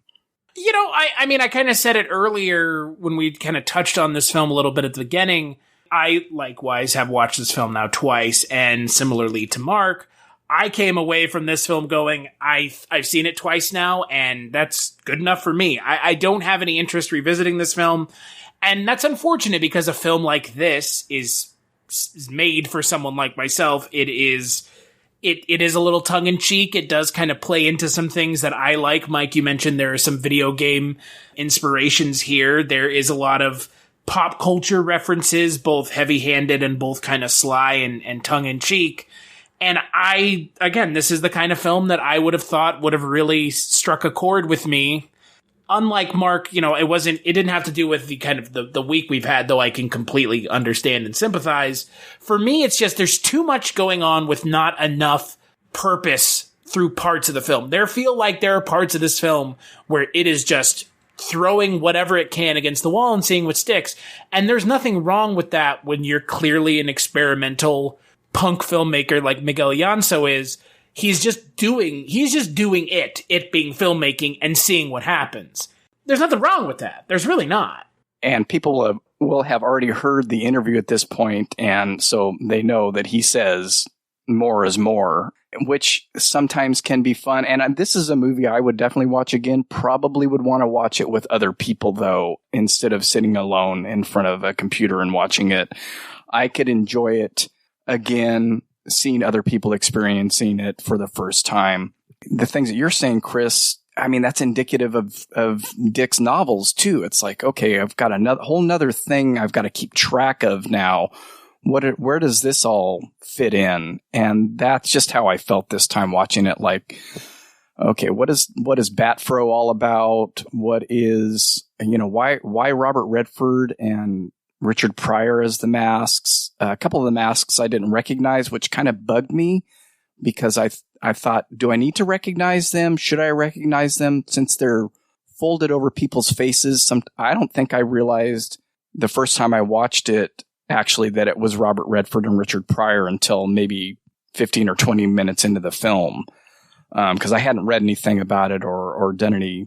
I read the interviews or listened to the interview that Mike did at that point. And was like, oh, okay, that's who those guys are. Why them? is that significant to the film at all? I mean, Robert Redford's been in some espionage films, I guess. Right. And he's black and white while Richard Pryor is in color. Right. Yeah. Which I didn't even pick up on, but it just made me think of, and I think he mentions it in the interview with you as well, but there's an article from Dread Central where he was asked, why the masks? And the point was, well, you can't do a Hollywood film without big stars. So let's get the biggest stars we can, which equals Robert Redford and Richard Pryor. And I was like, well, why those two? Why are those the biggest stars you could think of creating masks for? I mean, it's interesting. It doesn't bother me that it's Robert Redford and Richard Pryor. I just am curious as to why them. Why them while you're playing with also George Bush and Stalin? It is an interesting mix of characters that you have when you're doing this, but it's also, to me, it's so smart to be able to do an espionage film where you're actually having people change faces. It's better than the, like Mission Impossible 2, where they're constantly doing the face peel gag. And it's like, oh my God, you did that once in the first movie and now you're doing it 15 times in the second movie. Come on. But with this, it's like, it's so low budget. And such a clever way of getting around that low budgetness, and also to do like that stop motion inside of the VR world, and then see when people aren't in stop motion that they've kind of fallen out of it. Like that's your clue for a little bit of when you're in one world versus another, which is the way that they move. And then eventually DT Gagano, the Daniel character in this one, he dies in the Matrix and then is able to just kind of walk around normally in the Matrix without the stop motion effect, though he can still put on a mask or take it off, and sometimes his mask will actually do the talking for him. And doesn't the aspect ratio change according to certain locales? I sometimes miss that in movies when it's used. I'm not sure why. It's tough when you're not at a movie theater, like when it's on your TV, because I don't know about you guys, but my aspect ratio changes all the fucking time, and I never really even notice it, because it's just like, okay, yeah, this disc is going to look this way, this disc is going to look that way. If I watch two movies in a row, I don't necessarily notice when it's changing from 16:9 to 3:4 or whatever. Right, and I think with a lot of the stuff that was 3:4 on this, it was dark, so it was sort of hard to tell that it was, because you had the black in the screen or in the image itself, bleeding out to the black, the black bars on the side. I did catch that a little bit and think, okay, I think the first time I was really confused about time and space and where specifically DT Gagano was in relation to other people. But I picked up on it a lot better the second go around, that basically he's dead and in this alternate reality for a good chunk of the film. Yeah, and there are characters that come back that I don't expect to come back, like the person who's dancing at the strip club. I think that's the person that comes back and helps him out later on, who I guess is a drag queen that skydives to save the TV. Yeah, the TV that he's in. Yeah, that he's caught in the TV for so much of the film. Like I said, it took me a while to realize, oh, he got saved. He's put on this flash drive, and then the flash drive, I love how the flash drive is somehow compatible with this super old black and white TV that is the portable TV. But, that's what I like too, was the mix of, kind of going back to Crumbs, the mix of the old and the new, taking this up-to-date technology and then also mixing it with those 8-bit graphics, or the really rough look of the Cybook that they are going into, the Psychobooks CPU and all this. I mean, there's just so many different things. It's just like, all right, yeah, it took me a while before I was able to even begin to sort it out in my brain. And that is kind of where I was taking a bit of a pause the first time I watched it. It does feel like there is just so much compared to the last film. This film inundates you with again, I get it. This is borderlining on experimental cinema and experimental film, especially when you talk about using stop motion in the way that Miguel Llanso is using it in this film. It gets a little much. And like we talked about with Crumbs, where it's easier in a film like Crumbs to ascribe meaning to things. In this film, like you mentioned, Mark, why Richard Pryor and Richard Redford? This film's being made in 2019. Those are not the biggest stars in 2019. One of them is actually dead. It's a little odd, and it feels in line tonally with Crumbs in regards to the message it's trying to tell, but the vehicle that the message is going through is so foreign. Like you said, Mike, it's an espionage film at its heart. Kind of. It does have that Dick presence that we're talking about. It has that, are you Quaid? Or, when are you Quaid? Are these the implanted memories? Or are you Hauser?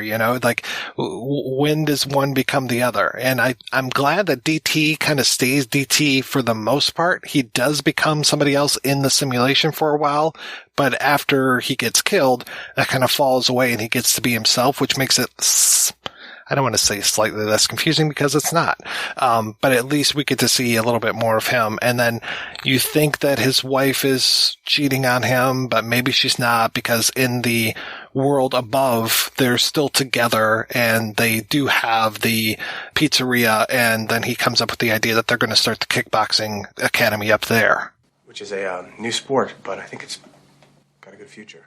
This movie is so steeped in like 80s and 90s things, this whole idea of the kickboxing academy.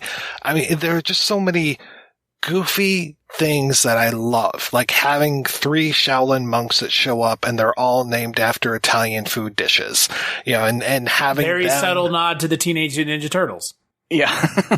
Walk that back. Not at all subtle. Not at all subtle. There is the subtlety in this film is non-existent. Well, and having those giant flies show up with laser eyes and stuff, it's just, and then when the guy takes off his head, the fly takes off his head, and it's, I'm guessing it's, Miguel Llanso's brother because he's got the same last name, and he's just such a cool dude and stuff, and then he's the one that tells DT, like, oh no, this is part of this other layer. Like, we are actually in this experiment where we're laying on these beds in a hospital. And so it's my job to get you back out of this and into the real world. That's the entry to the last final twist of the film. And you mentioned the pizzeria and how many times DT is shown eating pizza or Malin is shown eating pizza. And there are 2 instances where they're both eating. I think you mentioned this in your notes, Mike, when DT, I guess, is killed or is dead and he goes to that bar and orders a margarita pizza and he eats it and it's like, it doesn't taste good to him. And then later on, Malin is shown eating pizza and kind of doing the same thing. And it made me think of another Philip K. Dick book, Ubik, where there is time travel and they travel, I want to say, back in time to the past, and everything is flavorless and the cigarettes are stale. And it's because, and this is a stretch, I'll admit that right now, but it just kind of brought me again back around to Philip K. Dick and how does this not taste right because they're not in the correct universe right now? Well, that's that line from Mouse in The Matrix. Yeah. Do you know what this tastes like? It tastes like cream of wheat. Straight from The Matrix. Yeah. Which a lot of people say is, there's a video you can watch online of Philip K. Dick basically laying out the entire plot of The Matrix in 1980 something, I think. Hey. That is 100% original. Didn't take from anything else. But that pizza, the whole thing about the pizza, I noticed so much more the second time and like, okay, that's his touchstone to, I guess we can say in relation to the logic of the film, the actual reality. And I liked that was the thing that he kept encountering and kept dreaming about and talking about and experiencing. And when we get to the end of the film, that's what they're off to do. Though it does throw you that Philip K. Dick twist as far as is this real or not, because there's a moment where and I'm trying to remember, I think it's the person with the Stalin mask takes it off, and there's the glowing red eyes, and it looks like a cat. And then you see between Malina and DT as they're driving away, there's that same cat is right between them in the van. I'm like, oh, so maybe that they're not in the real world now. Which I could not have been less of a fan of. Look, no, here's the thing, and I can't remember what we talked about. We talked, and this is a completely off topic. Well, completely off the sphere of this film. Film we just watched, Prince of Persia, last month. I know, complete stretch. It does something similar at the end. It goes, it was all a dream. None of this matters. And I hate that shit. In that movie, there's a time travel mechanic in the film, and essentially the entire film is undone. I'm not sure I just spoiled Prince of Persia for like the 4 people that wanted to watch it. None of them listened to your podcast, I would assume. I saw the movie. I didn't even remember that. Yeah, but there's the whole thing at the end where it's like the entire film has been undone. And this film does something similar where it's like, it was all a dream. Or was it? Which I think goes to the ambiguity. The difference between the ambiguity of these two films is you can go ahead and think what you want. You can think what you want at the end of Jesus Shows You the Way as well. But having that extra little touch does kind of bother me as well for that reason. Like, okay, we're not making it lean in harder in one direction of ambiguity, I guess. Which reality are we in? Or is this a totally different one? In Crumbs, we're not tilting our hand in one direction or another. And are they together or not, or is he dead? I guess now is the question I have to ask about that film, thanks to Chris. But you're welcome. I guess it's more ambiguous in Crumbs, and I enjoy that more than saying, okay, well, here you go, haha. It's not. You continue to think, okay, what am I supposed to think? And that can be frustrating. Well, and I mean, look, maybe Miguel Llanso, and I know, Mike, you didn't get to this in the interview, and I haven't seen him saying anything about this because this is a specific question you would have to ask. Is that ending and showing that disembodied cat head in between them, is that sowing seeds for ambiguity, or is that turning into genre tropes of the time and place that you're trying to pay homage to? Because if it's the latter, perfectly okay with it. I completely get it. If it's the former and you just happen to be paying homage, but that wasn't the implicit point or the explicit point, then like you just said, Mark, I've got no interest in that. That is, for me, that's lazy, and it's the kind of ambiguity that like you said, I do not appreciate. Or it could just be there for the sequel. Of the options you could convince me of, that is not the one I would believe. But hey, you know what? It's possible. Well, I hope the sequel is just him and Malin, or however you pronounce her name, down by the water with their pizzeria on wheels. That movie I want to watch. I say that tongue in cheek, but that was the part of the story that, at least the second time, I was really trying to grasp onto, was their relationship and that dream of his to have a pizzeria, or his dream of helping her with her dream to have the kickboxing school. So yeah, and I think maybe that was due to watching Crumbs and enjoying the relationship of those two characters and kind of wanting to go back to that simpler kind of storyline and thinking, okay, this is the part that I'm interested in. All this other stuff is really fun and exciting and interesting, but this is the thing that is kind of grabbing me, maybe emotionally or just as something of substance that I can grasp onto amongst all this other stuff.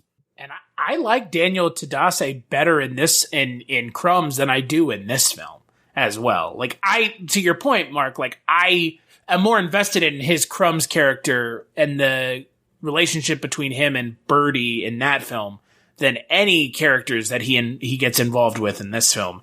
And that goes a long way to getting me invested in the film. Oh yeah, I had a lot more empathy for him in Crumbs than in this. Not that I disliked his character. He doesn't seem to be made out to be dislikable, but and maybe it's the dubbing that has part to do with that as well. That's what I was going to say. Yeah, I think that adds an extra layer between you and Daniel or you and any of the other characters is that dubbing, because it feels like it was all post-synchronized. I think it had to be for him, but I think for a lot of people, it was all post-sync, and it's just like, it keeps you at arm's length. Right, which feels like was the point based on the interview. You know, I've discussed this on my show before, and I think you have on yours as well, Mike, that, you know, with the Italian films being multilingual, and which it still kind of boggles my mind, but as a viewer experiencing that, it does add that layer that can, for some people, be really frustrating. For some people, it adds like a touch of surrealism. It adds a different layer to the film, knowing that, you know, the words don't match up. They're all speaking, I mean, they could be speaking Italian, Spanish, English, and German. And I think there's quite a bit of that in this. Also, like he mentioned, you know, you're not then beholden to your script. You can change things because it doesn't matter what they were saying. You can have the person who's dubbing the character say something completely different if you want to change things. But if for some reason in this again, the second time watching it, it wasn't as enjoyable. I wasn't getting that like nostalgia kick, I think, of watching either kung fu movies or Italian horror films. That it just was another layer of disconnect with this film for me. I don't want to seem overly negative about it because I did enjoy it. I just enjoyed it more the first time experiencing it the first time than I did watching it for the show. And again, it could be because of an overwhelming week of stuff. Well, I also think the first time I watched it, at least for me, I was more like, holy cow, that's crazy. And isn't that unique? Isn't that fun? And then, to your point, Mark, the second time I watched it, I was like, okay, like, now I'm looking for something different. And it's harder to find those things the second time if they weren't there to begin with. And me, I'm going to run out and try to show it to as many folks as I possibly can because I'm just like, this is great. I would definitely recommend the film. I mean, I've already told my buddy, I told him after I watched the first time, like, I don't know, I think I sent it to him.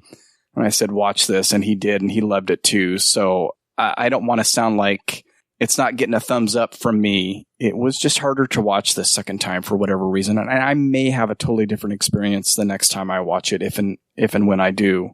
I think for me, it was just the juxtaposition against Crumbs. And I think that's impossible to not juxtapose it against Crumbs, given Miguel Llanso doesn't have the most prolific filmography yet. So these two films, you know, other than his kind of smaller, less feature films that he's worked on, these are very stark departures from one another.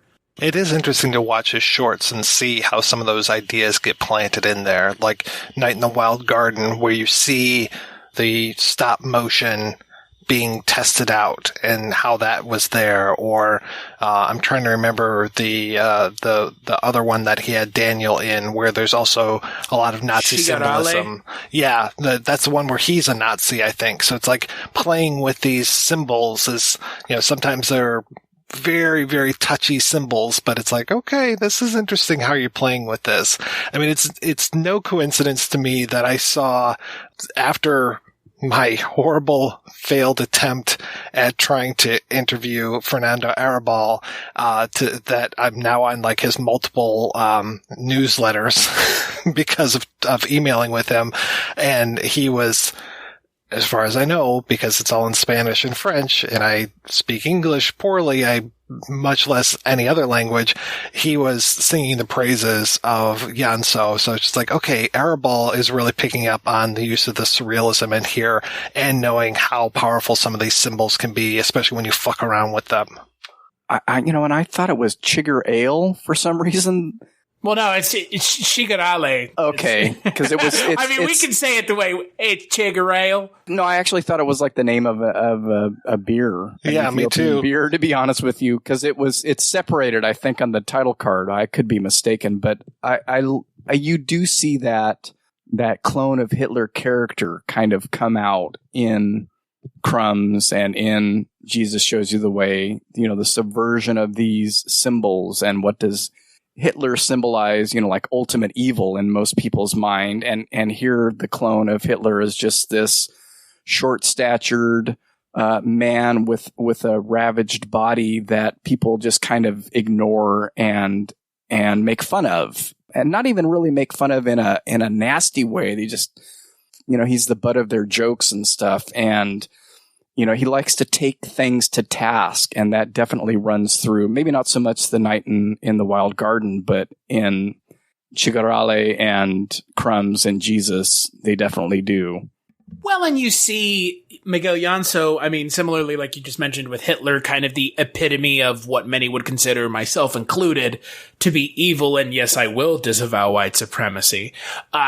You have something like Batman in Jesus Shows You the Way, who often seen as kind of the paragon of good, and he fights for good. He's a vigilante, but you have him in that film playing the villain, and he's trying to oppress the people. And it's Miguel Llanso talks about it in that interview with you, Mike, where he's talking about he's not a fan of superheroes and heroes because of kind of unchecked power and the use of that power. And it is interesting to watch him subvert expectations with what your expectations are with something like Hitler and Chigarale versus Batman and Jesus Shows You the Way. It's a very smart subversion as opposed to lazy subversion.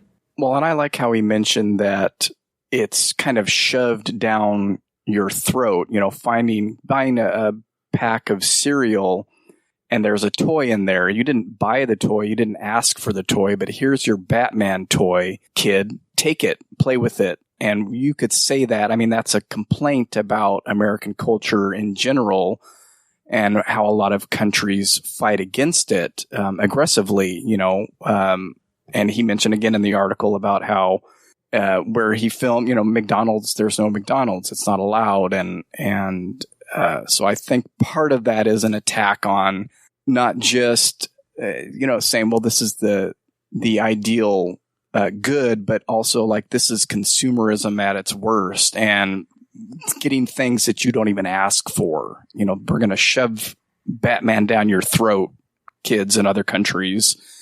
That kind of brought that maybe up a little bit, and going, well, why is Batfro in here? Well, that's kind of why. And maybe you don't get that unless you speak to him yourself or read an article where he mentions it. But, I probably wouldn't gather that myself without having listened to Mike's interview with him.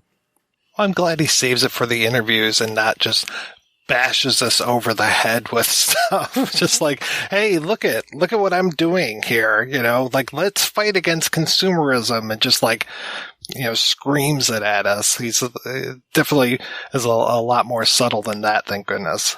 Yeah. So you can go away with the movie thinking, oh, this is just a riff on, pop art. I kind of saw, the Batman and Robin, the way they were, having the female Robin, it made me think of Andy Warhol and the pictures of him with Nico as Robin and him as Batman. And, I got Hodorowski out of this film in a number of different places, and maybe not Lynch so much, but that makes me think of A Night in the Wild Garden, where it really reminded me with the lights flickering and I guess it's stop motion as well. It seems like it's a little bit different than the stop motion in Jesus Shows You the Way, but that is reminiscent of the episode 8 of Twin Peaks: The Return, with that kind of flashing light, and it almost seems like it's missing frames or something with the I can't remember what they're called, the lumberjack guys at the gas station.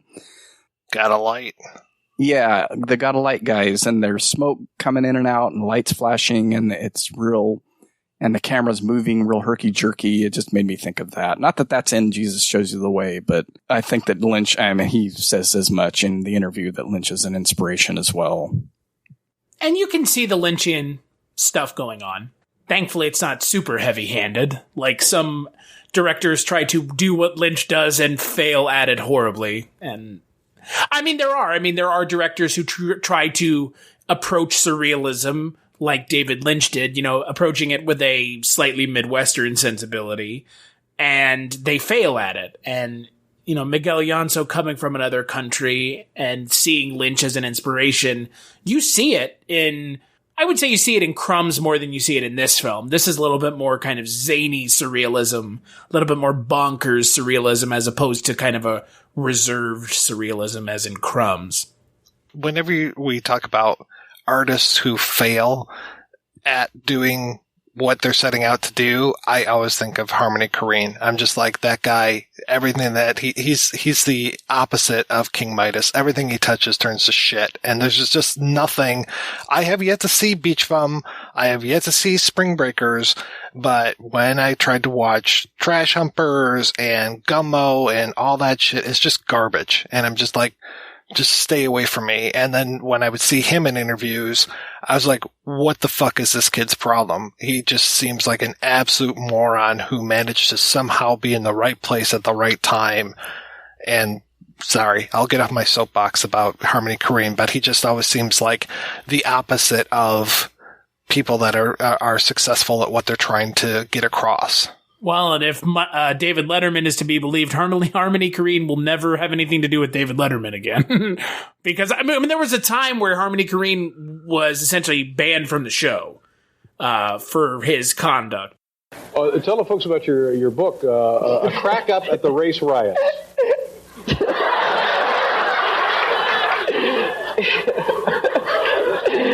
This, by the way, is why they invented child-proof caps.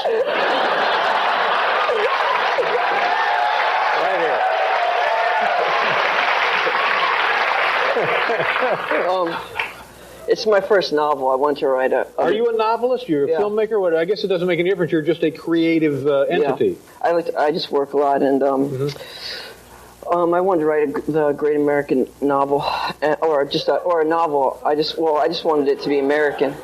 I stopped at Gummo, so I haven't seen anything past then either, and that was hard to watch. I walked out, and then I almost got into a fist fight with a girlfriend of a friend of mine who was just insisted that I was a complete jerk for walking out of that film. I was like, nope, I don't think I am. See, I think the big difference is with David Lynch is this is just how his brain works. I mean, if you listen to enough interviews or watch him long enough, it's just what's going on up there. And when you try to do that, like someone like Harmony Korine appears to be doing, it ain't going to work. Well, you're either operating on that level or you're attempting to. I mean, like you just said, Mark, I fully believe that David Lynch, and there's nothing I've ever seen to lead me to believe the contrary. David Lynch is David Lynch all the time.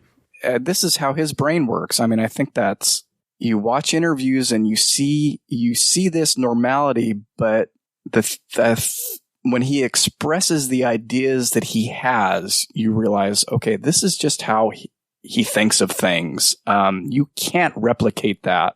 And when you do, it usually fails.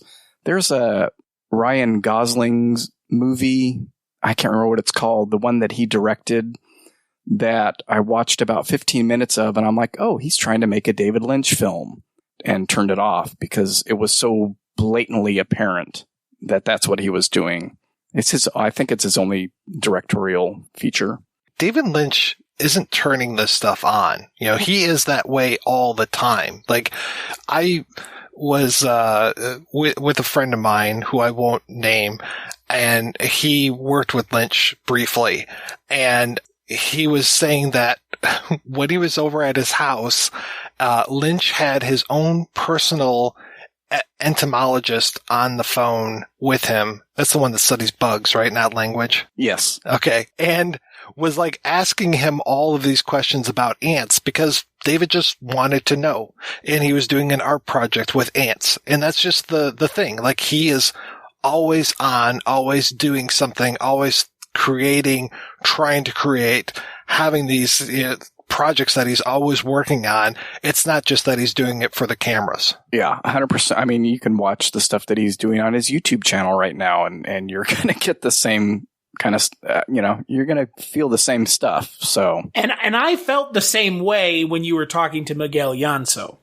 This comes easy to him. You heard him say it in that interview that he just writes down the things that he thinks are interesting or weird or funny and works off of that. And cohesive narratives can come that way. A spark of an idea does lend itself to an entire cohesive narrative. With Crumbs, a little less so than Jesus Shows You the Way to the Highway. But at the same time, they're both also trying to do separate things. They feel very much left and right brain of Miguel Llanso. Like one is a little bit more metered and the other one's just like, yeah, there's stop motion and there's video games and there's ninjas with names of Italian pasta. Like, of course there is. It makes perfect sense. Well, and I think, if part of his inspiration or if part of it was to kind of create a PK Dick-like movie, I think he accomplished that perfectly. I mean, it's probably one of the best examples of Philip K. Dick on film that isn't based, and probably more so than anything that's based on any of his work. I got a lot more Dick out of this than I did something like Screamers. All right, even Minority Report, which is a movie I happen to enjoy, but if you read the short story, I mean, it's just like not even close to the same thing. All right, we're going to take another break and play a preview for next week's show.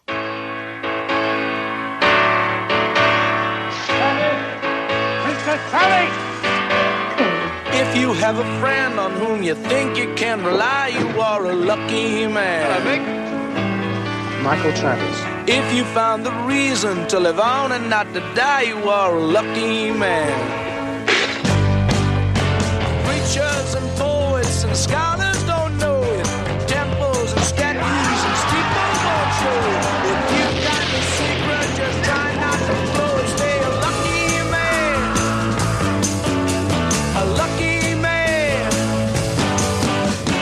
If you found the meaning of the truth in this whole world, you are a lucky man. If knowledge hangs around your neck like pearls instead of chains, you are a lucky man. This is epic. Takers and fakers and talkers won't tell you. Teachers and preachers will just buy and sell you. When no one can tempt you with heaven or hell, you be a lucky man. You're all dead. I won. Goodbye, Travis. That's right. We'll be back next week talking about Lindsay Anderson's Mick Travis trilogy. Until then, I want to thank this week's co-hosts, Mark and Chris. So, Mark, what is happening in your world, sir? I wish I had a good answer for that, and I don't. I have no idea what, if anything, new will be out at this time in December. All I can say right now is maybe have a peek back at old episodes of Wake Up Heavy. That is wakeupheavy.com, SoundCloud/Wake Up Heavy, and iTunes and all the other wonderful places that you can listen to podcasts. Maybe I'll get that Angel Heart Barfly double feature out by then, but I'm not hedging my bets. And Chris, how about you? What's going on with you, sir? Well, we just wrapped up Fantasy Film Month, where you joined me, Mike, to talk about Lord of the Rings, the original trilogy, not the Hobbit cash grab or Hobbit CGI nightmare, which you could just say Hobbit CG cash grab or CGI. We talked about the Bakshi one, right? We're not talking about those Peter Jackson films. Yeah, no, we didn't talk about the live action. We're only talking about the Rankin and Bass Lord of the Rings films. Oh, okay. Even that one. All right. I mean, that's on brand for us. It sure is. It sure is on brand for us. Can't go a little longer without mentioning Rankin on Bass, a podcast that you and I do with our good friend Richard Haddam. So I'm on that podcast. Culturecast, we're talking about body swap movies. Kirk Cameron is in one of them, unfortunately. That's a thing you can go check out at culturecast.com, or you can follow me on Twitter at casualty_Chris. I have an article about body swap movies that I will be sending you shortly, so you can pretend to read it and say, that was very good, Mike. You and I both know I have read everything you've ever sent to me, including a book that you sent to me in person that I read like in an evening. But this I will probably ignore. Well, thank you so much, guys, for being on the show. Thank you to everyone for listening. Please head on over to the website, projectionboothpodcast.com, where you can find out more about today's episode. You'll also find a link over to Patreon, where you can make a donation to the show. Every donation we get helps the Projection Booth take over the world.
Algún día miraré atrás, espero reír en vez de llorar.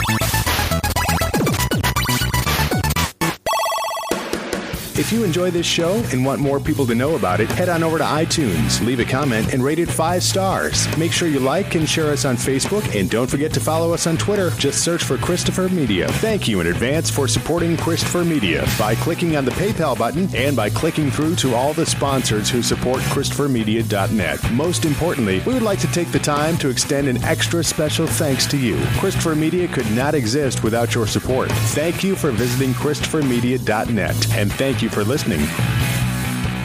Christopher Media. Let's make some noise.